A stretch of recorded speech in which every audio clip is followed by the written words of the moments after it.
Did he win the AUC? Baba has stood in 5 elections in Kenya and lost.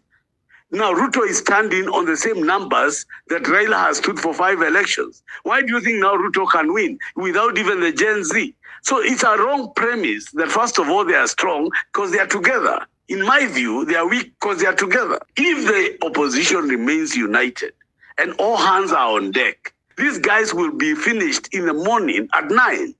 But this idea that they have come together and therefore it matters, it does not matter. Raila Odinga and Ruto cheated us about the AUC election. We told Kenyans they will lose, and they lost. Raila Odinga, I was his director of protocol for 3 elections. He has lost every election. What has Raila Odinga won that today is scaring you that he will now win with Ruto? So do not start this debate on the basis because they are together, we are losing. What should be the debate is why I want to tell you that you are overrating William Ruto.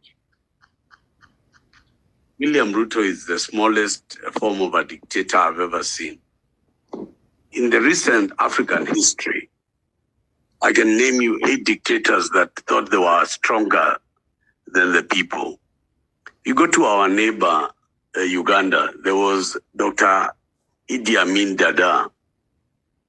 You went to DRC, Kamuzu Banda with Mobutu Sese Seko, in Liberia, Do in Bokassa, Central African Republic, in Sedbare in Somalia.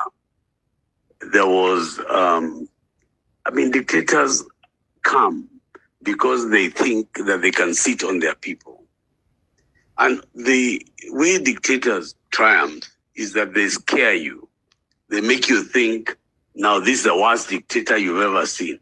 I remember Bashir, just the other day in Sudan, was a general that could not be touched. And in Syria, the dictator fell. Kenyans, you made a point when you said no to the finance bill. You rattled William Ruto. You stopped Baba at the AU elections. They are now coming back together as a syndicate against the people. Why are you complaining? You have won. The Kenyan people have won. These guys are fighting as though the elections are tomorrow. But the issue of threatening Kenyans about the law, I don't agree with you, Fabish, even at all. Because in the 90s, we had a problem of the one-party state, where KANU was the de facto party. And people are told they cannot have any elections unless KANU ni baba na mama.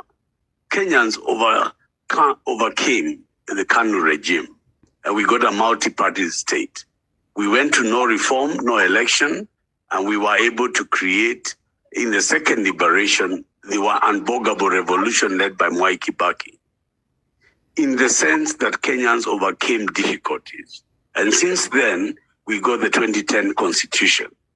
And since the Gen Z revolution of the 25th of June, Ruto has never regained his balance, as Degwa Njiru, my brother, will confirm after I land.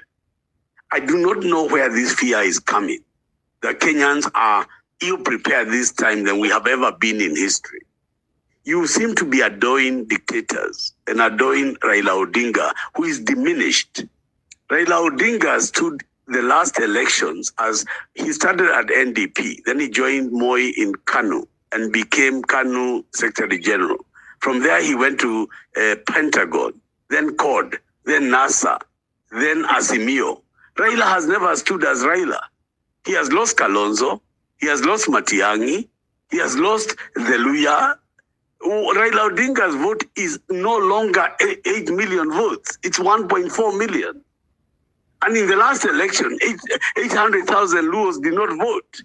Why are you people scaring people that because Baba is being paid money, that he will win? Did he win the AUC?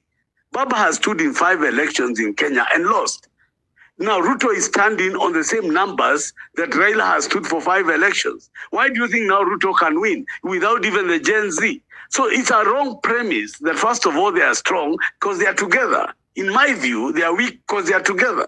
So stop selling fear and sell courage. And I want to be adamant about this issue. If the opposition remains united and all hands are on deck. And my brother Lego and Jiru and all the other able guys who come here say the same thing. These guys will be finished in the morning at 9. But this idea that they have come together and therefore it matters, it does not matter. Raila Odinga and Ruto cheated us about the AUC election. We told Kenyans they will lose, and they lost.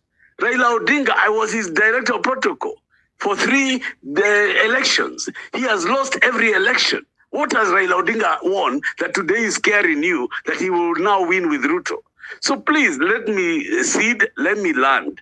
But do not start this debate on the basis because they are together, we are losing. What should be the debate is why are we not together to win? There can be no justification that in order to save their dwindling 2027 political fortunes, William Ruto and Raila Odinga concoct and sell to the Kenyan people that Baba is the Messiah of Africa. And therefore, if he goes to Africa, everything will be as fine since the invention of chewing gum. In other words, these people deceived and cheated the Kenyan people to own and believe that Odinga's agenda in Africa was for Africa. Odinga's agenda for Africa was to salvage the UDA regime of William Ruto, to legitimize it by taking a position that will make his supporters galvanized towards the collapsing regime of William Ruto. Thank God it is the presidents of Africa and not the manipulation of Odinga that came to the scales, what I would like to call as the Shylock scales, as Shakespeare said. So look, this was a deceptive campaign by 2 men of deception. They have, the king is naked. They went to the theater of the world, ill-prepared, poor diplomatic planning, poor diplomatic strategy.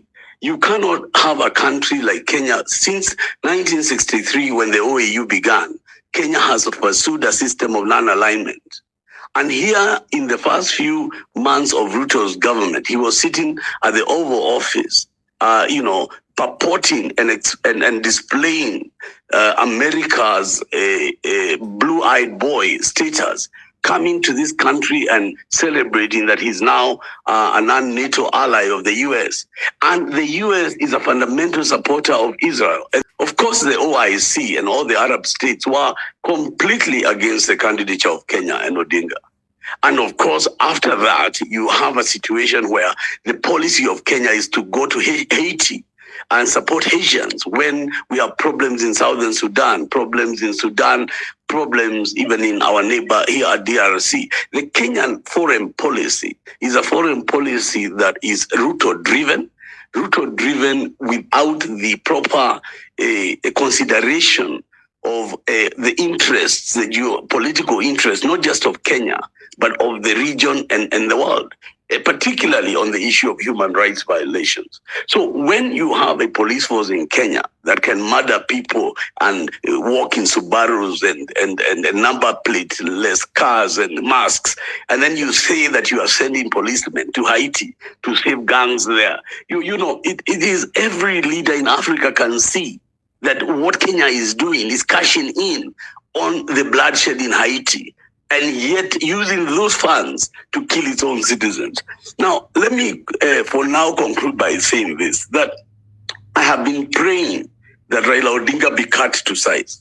I've been praying that Raila Odinga and Ruto become exposed before this IBC is set up, because I know that's their next plan, to be able to pack the IBC, deny Kenyans ID cards in order to continue to manipulate themselves into power.